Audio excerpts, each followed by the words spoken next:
Bonjour à toi chers spectateurs, aujourd'hui parlons du nouveau long métrage de Clint Eastwood, Sully. L'histoire, elle se passe en 2009 et nous allons suivre Chesley Sullenberger, alias le commandant Sully, comme il est surnommé par les équipes qui le côtoient, qui est un pilote d'avion et qui va se retrouver en fait aux commandes d'un avion de l'US Airways qui va avoir ses deux réacteurs qui vont tomber en panne et il va devoir se crasher sur l'Hudson. Et en gros, tout le film revient sur le procès qui a suivi à la TSBC, donc l'agence de l'aviation américaine, alors que justement, est-ce qu'il aurait pu rejoindre l'aéroport ou est-ce qu'il était obligatoirement forcé de se poser sur l'Hudson. C'est une histoire extraordinaire, celle de Sully. C'est le genre d'histoire en fait que Clint Eastwood adore. Montrer des hommes confrontés à un destin extraordinaire qu'ils n'ont pas forcément voulu ou qu'ils n'ont pas forcément désiré. Et là, ce film atteint un stade en fait où Clint Eastwood, il remet plus seulement en question la place du héros américain tel qu'on peut l'imaginer, il remet carrément en question l'idée même de héros au sein de l'Amérique actuelle. Est-ce qu'aujourd'hui aux États-Unis, il peut encore y avoir des personnes qui se considèrent comme des héros? Et Sully est loin d'être un héros. Et surtout très loin de se voir comme un héros. Et c'est ça en fait qui fait la grande force de ce film. Ce film est un pur film émotionnel. Vous n'allez pas du tout avoir envie de l'analyser en sortant, vous n'allez pas du tout avoir envie de remettre en question une manière de mettre en scène de la part de Clint Eastwood, une manière d'écrire de la part du scénariste.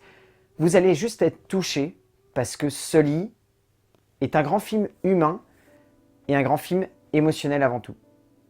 Le scénario qu'a signé Todd Komarnicki, basé donc sur le bouquin du commandant Sully et un de ses collègues.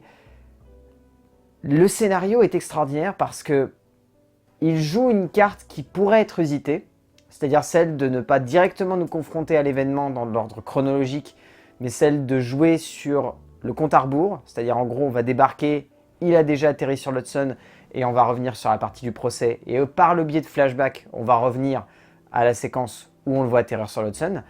Mais tout le jeu avec le film, en fait, au niveau de la narration, considère que le personnage a agi comme il pensait être bon d'agir. Et tout le compte à rebours du long métrage va être simplement de nous montrer est-ce qu'il était obligé ou est-ce qu'il avait le choix et qu'il a pris une décision qu'il pourrait regretter. Et c'est là en fait qu'on comprend que le film a un très joli regard sur l'être humain. C'est parce que il se pose comme le constatateur d'un humain face à un destin extraordinaire qu'il ne pouvait pas éviter. Là où la plupart des gens le voient comme un héros, lui il se voit simplement comme un homme qui a dû faire un choix sur un instant et que ce choix qui finalement se pose comme un choix n'en était pas un. C'était une fatalité qu'il devait accepter et qu'il devait faire. Et dès le début du film, dès la séquence d'ouverture qui est extraordinaire, ça on en reviendra au niveau de la mise en scène, mais dès la séquence d'ouverture qui est extraordinaire, on comprend qu'en fait, ça va être un homme qui va être rongé par ce que les gens auraient voulu qu'il fasse et qu'il n'a pas accepté de faire. Et qu'il regrette presque. C'est assez extraordinaire de voir à quel point son personnage regrette presque constamment tout au long du film et est hanté par ça. Il regrette presque de ne pas avoir agi comme on lui a dit d'agir quand il était en train de prendre la décision de s'écraser sur l'Hudson. Le film a toute une narration à rebours qui joue vraiment sur cette image-là, et c'est une image qui revient très régulièrement au fil que le long métrage se développe. Et si le long métrage fonctionne bien, c'est parce que l'écriture des personnages est vraiment exceptionnelle. Todd Komarnicki a vraiment fait un travail de dingue au niveau de l'écriture des personnages. Chaque personnage est attachant, et encore une fois, dans le cinéma de Clint Eastwood, il n'y a pas d'antagoniste. Les antagonistes, c'est des protagonistes qui sont simplement mis dans une position où ils se doivent de réfléchir. C'est dingue. Et au niveau de la mise en scène, enfin là, il arrive complètement à transcender son sujet, Clint Eastwood. Enfin, la mise en scène qui pourrait sembler ultra classique, comme d'hab. Il y a plein de gens qui reprochent à Clint Eastwood d'avoir une mise en scène classique. Clint Eastwood n'a pas une mise en scène classique, il a une patte. Il a une patte graphique. Et là, la patte, elle est fulgurante parce que là, Clint Eastwood, pour une fois, depuis quand même pas mal de temps, il accepte le numérique.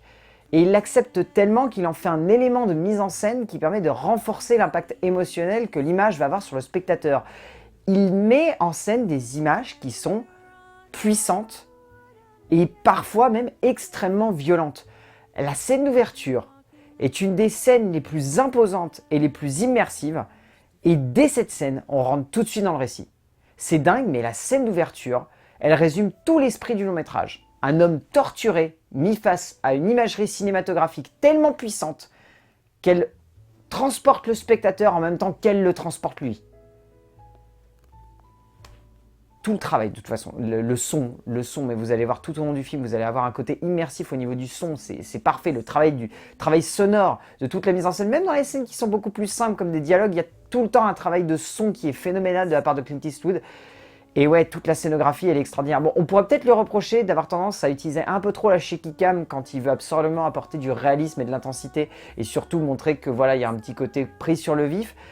C'est peut-être un petit chouïa trop parce que étrangement on préfère quand Clint Eastwood a tendance à poser sa mise en scène et à créer des plans. Et il y a des plans qui sont sidérants de beauté. Il y a un plan, c'est le fameux plan qu'il y a sur l'affiche américaine où on a l'avion qui est posé sur l'Hudson et où il y a les deux toboggans qui sont dépliés sur les deux portes avant avec les ailes et toutes les personnes qui sont juchées là-dessus. Enfin, c'est presque christique et c'est presque biblique comme métaphore. Et il y a plein de métaphores comme ça tout au long du film, mais celle-là, ça fait vraiment Arche de Noé et sauvetage de l'humanité.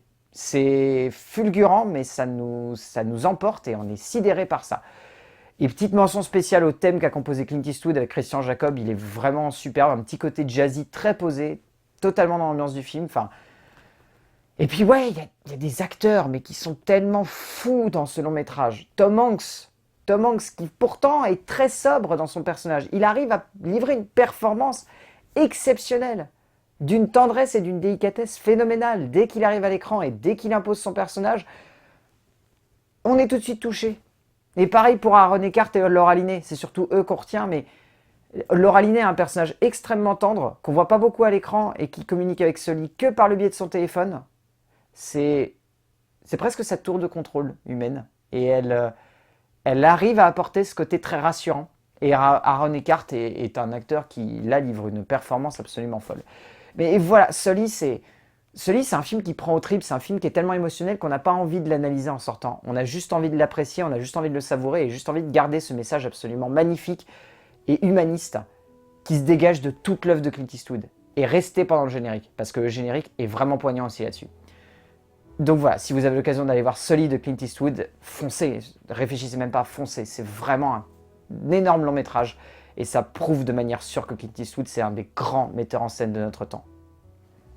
A plus!